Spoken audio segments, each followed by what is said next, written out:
Let's be honest, when you're hurting in a relationship, do you explode or shut down? Some start texting every 10 minutes, others just walk away and close off, and still others say everything's fine while lying awake all night. And you know what? All three reactions are fear.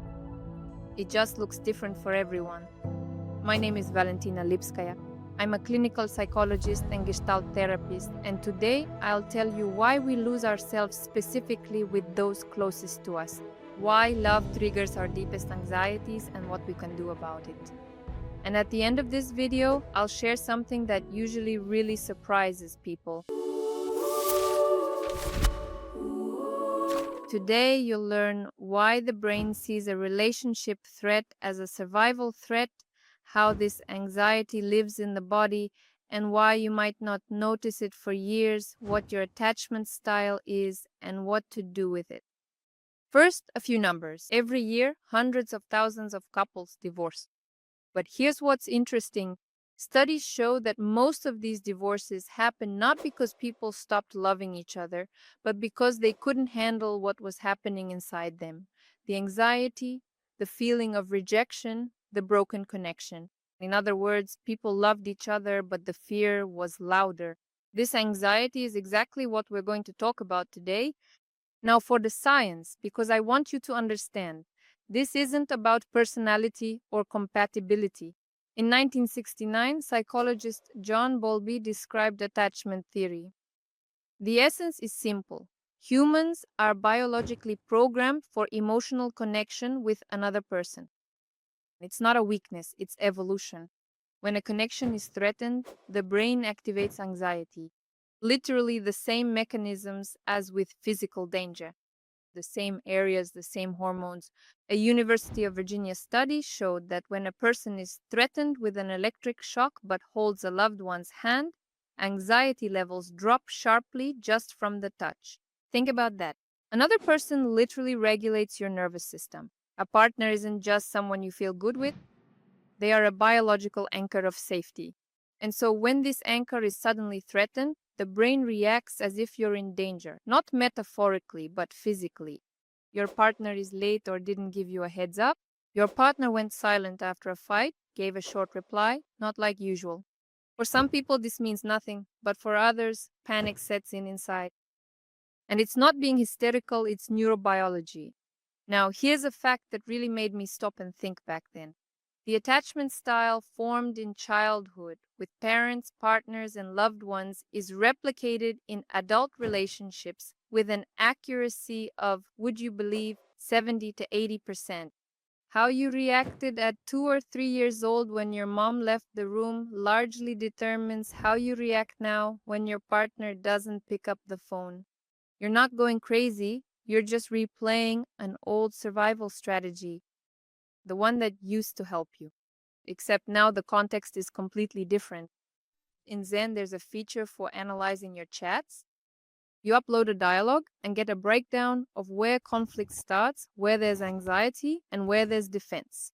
It doesn't replace lived therapy, but it's a first step to seeing the pattern, looking at yourself and your partner objectively without the emotions.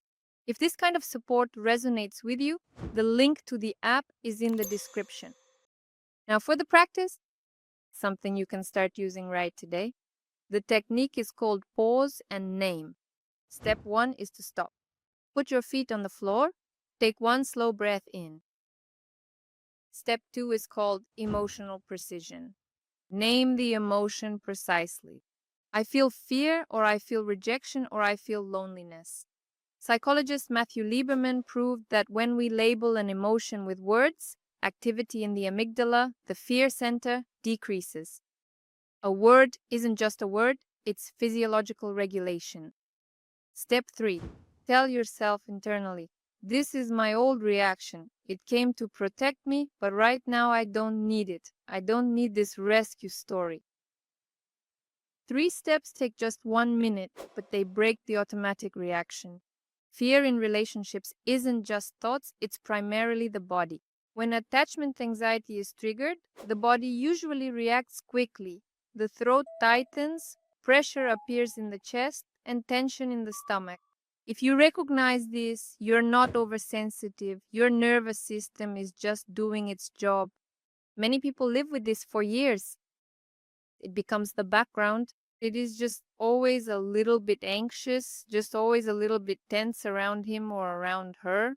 This is called chronic activation of the attachment system, and it is a direct path to psychosomatic issues, chronic illnesses, sleep disorders, and GI tract problems. What can help the body out right now? Grounding, feet on the floor, slow breathing, movement, and focusing on bodily sensations. Saying your feelings out loud, like, I feel tension in my chest. Safe physical contact, the touch of a loved one, or even hugging yourself. It is not a metaphor, it is physiology.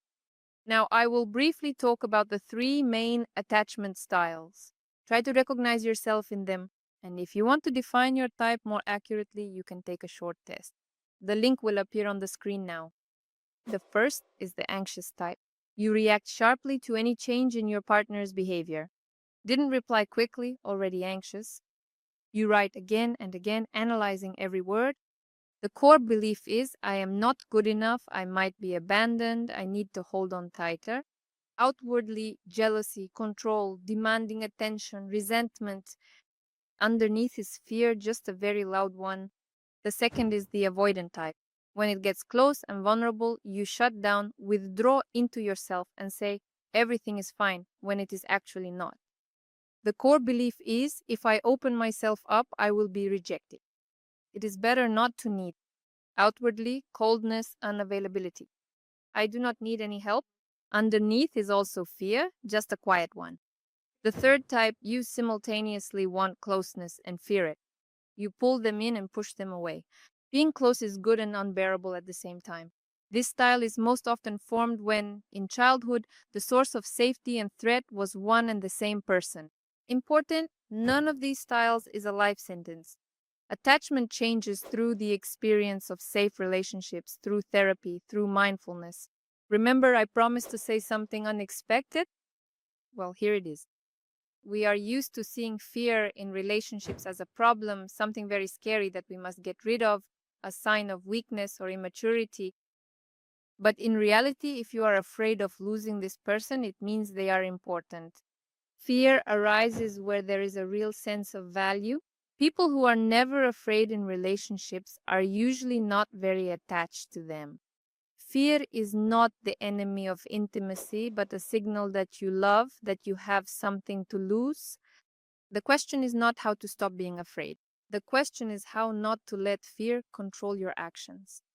If you recognize yourself today in one of the types of bodily reactions in this fear, don't just leave it as an interesting fact. Take one first step, open Zen. Here you can calmly deal with your reactions and relationships. If this conversation was useful to you, support the video with a like. This helps the algorithm show it to those who really need it. Thank you and stay well.